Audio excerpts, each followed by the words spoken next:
এখন ওইরকম আনন্দ নেই, কারণ বড় হওয়ার সাথে সাথে সব কিছুই পাল্টে গেছে। সারা বছর পুজোর জন্য ওয়েট করি, পুজোটা আসে মজা শেষ, দেন নেক্সট পুজো। তো ওইভাবে আর কি আমেজটা আসে না, আসে সবার সাথে একটু ঘুরতে বের হই, বাট ছোটোবেলার যে মজাটা ওটা ছোটোবেলায় আসে। পূজা ঠাকুরের থেকে মানুষ লাইটিং বা আনন্দ ফুর্তি ওইসব দিকে বেশি ফোকাস করে। বড় হয়ে গেলে ছোটোবেলার মতো আনন্দ আর থাকে না। ঈদ কিংবা পূজায় এই কথাগুলো আমরা প্রায়শই শুনে থাকি।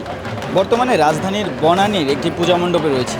এই পূজা মণ্ডপে যারা দেখতে এসেছেন তাদের চোখে মুখে বেশ আনন্দ উচ্ছ্বাস দেখতে পাচ্ছি। তবে ছোটোবেলার সেই আনন্দ তারা এখনও ধরে রাখতে পেরেছেন কিনা সেই ব্যাপারটি একটু তাদের কাছে জানার চেষ্টা করি চলুন।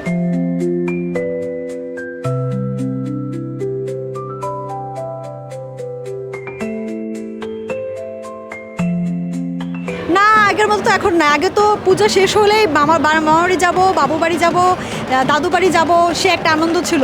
এখন তো সেরকম নাই, রাস্তাঘাটে জ্যাম, ট্রাফিক মেনে তারপর এখানে পুজো দেখতে আসে। আর এখন এই যে ছোটো বাচ্চা, ওরকম হয় না পরিবেশ। ড্রেস তো আছেই, মানে ম্যাচিং ম্যাচিং, বাবা ছেলে একসাথে পড়বে, মা পড়বে, প্লাস হলো আমার ছোটো বোন, আমার মা বাবা সবাই। পুরোনো দিনের পুজো আর এখনকার পুজোর মধ্যে একটু তফাৎ আছে, কারণ তখন ছোট ছিলাম, তখন আমার ভাই বোনগুলো ছোট ছোট ছিল, সবাই মিলে একটা আলাদা মজা, পড়াশোনারও চাপ কম ছিল, 5 দিনই অনেক মজা, এক্সাইটমেন্ট ছিল। বাট এখন ওই পড়াশোনা নিয়ে ব্যস্ততা, কিন্তু তার মধ্যে তাও হচ্ছে ভালোই। পুজোটা তো ছোটোতে যেরকম আনন্দ ছিল, বড়তে তো সেরকম আনন্দ হয়তো পাওয়া যায় না, কিন্তু তাও ঠিকঠাক। যেমন আমি তো পুরান ঢাকা থেকে এসেছি, তো মানে এটা আমার ফার্স্টবার বনানীতে আসা, তো এটা আমার খুব ভালো লাগছে এবার ফার্স্টবার আসা। হ্যাঁ, গুলশান বনানী এবার সবটা ঘোরার ইচ্ছা আছে, দেখা যাক কি হয়। ছোটোবেলায় মনে হয় আরও পূজার মণ্ডপ বেশি ছিল, এক্সাইটমেন্ট বেশি ছিল।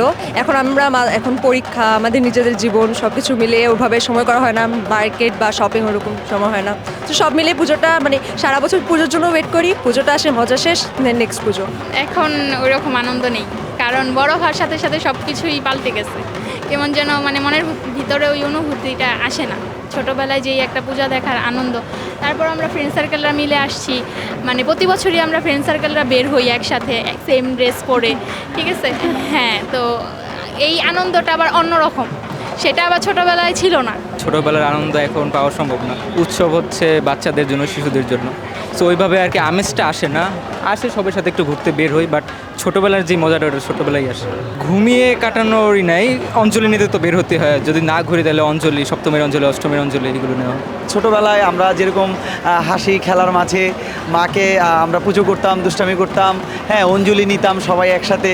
তো ছোটোবেলার পূজাটা একরকম গেছে, কিন্তু বড় হওয়ার পরে আমাদের মধ্যে একটা দায়িত্ব বেড়ে গেছে। না, আমাদের এই যে মায়ের যে পুজোটা আমরা এখানে আমাদের দায়িত্ব অনুযায়ী বা আমরা মায়ের যেই পূজাটা হবে সাত্ত্বিকভাবে আমরা চাচ্ছি এরকমভাবে, কারণ ছোটোবেলায় ওইরকম দায়িত্ব ছিল না। কারণ বড় হওয়ার পরে আমাদের মায়ের প্রতি একটা ভালোবাসা অনুযায়ী আমরা চাচ্ছি আমাদের মায়েদের পাশে থেকে আমরা এরকমভাবে আমরা পূজাটা করে যাব। সত্যি বলতে গেলে আগে যে পুজোর আমেজ ছিল এখন সেই আমেজের আগের মতো আর নেই। পুজো অনেকটা পরিবর্তনশীল, কারণ পুজোর মেন যেটা বাধা, আগে মানুষ ঠাকুরের প্রতি ফোকাস করতো, কিন্তু এখন ঠাকুর না, এখন মানুষের যেটা, আমি পুরান ঢাকা থেকে আসছি বেসিক্যালি, আমাদের এলাকায় যেটা হয় পূজা ঠাকুরের থেকে মানুষ লাইটিং বা আনন্দ ফুর্তি ওইসব দিকে বেশি ফোকাস করে। কিন্তু পুজো মানেই কিন্তু লাইট বা আলো সাউন্ড এগুলো না, পুজো মানে ধর্মীয় অনুষ্ঠানটা কীভাবে সুন্দর করে করা যাবে। সো এইটাই, ওই আগের যে মেন্টালিটি ছিল এখন আর ওটা ম্যাচ খায় না।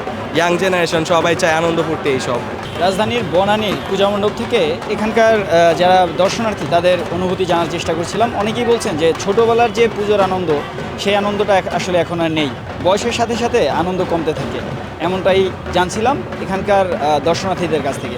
রাজধানীর বনানী থেকে মুস্তাফিজ আবির, রূপালী বাংলাদেশ।